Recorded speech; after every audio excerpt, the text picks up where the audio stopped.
Bag සහ සපත්තු වගේ ලෙදර් රික්සින් වගේ මැටීරියල් වලින් මහන දේවල් මහනකොට ඒ මහන අයට ඇතිවෙන ගැටලුවක් තමයි මැටීරියල් එක හරියට ඇදලා යන්නේ නැති එක සහ Tamanට අවශ්‍ය විදිහට හරවලා කරකවලා මැටීරියල් එක හසුරුවා ගන්න බැරි ප්‍රශ්නේ. ඉතින් මේකට තියෙන හොඳම විසඳුම තමයි රෝලින් පුට් එක. දැන් මේ ඕගොල්ලන්ට පේන්නේ රෝලින් පුට් එක.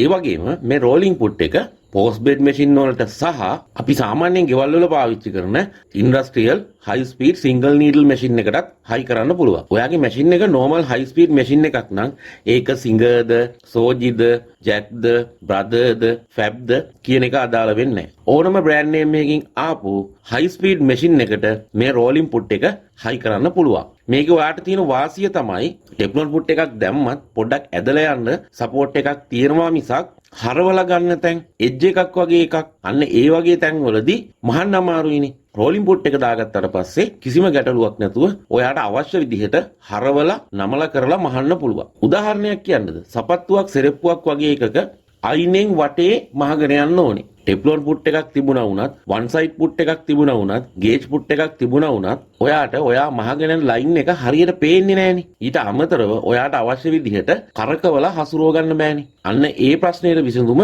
මේකෙදි ලැබෙනවා. ඊට අමතරව ඔයාට තියෙන වාසිය තමයි අපි දැන් සාමාන්‍ය පුට් එකකින් මහනකොට ඔයාගේ මැටීරියල් එක තල්ලු වෙන්නේ මැෂින් එකට ඕන විදිහට. රෝලින් පුට් එක දාගත්තාම මැෂින් එකේ ෆීඩ්බැක් එකෙන් මැටීරියල් එක තල්ලු කරනවා තමයි. හැබැයි ඔයාටත් අවශ්‍ය විදිහට මැටීරියල් එක ගමන් කරන එක බ්‍රේක් කරන එක හරි එහෙම නැත්නම් මැටීරියල් එක ගමන් කරන එක වැඩි කරගන්න එක සහ මැටීරියල් එක ගමන් කරන පැත්ත ඔයාට පහසු විදිහට හසුරුවා ගන්න පුළුවන්. මේ රෝලර් පුට් එක ප්‍රමාණ කිහිපයකින් තියෙනවා. ඕගොල්ලෝ කාට හරි ඕනේ නම් මේ වීඩියෝ එකේ සහ වීඩියෝ එකේ යට දාලා තියෙන නම්බර් එකට කතා කරොත් මිලදී ගන්න පුළුවන්.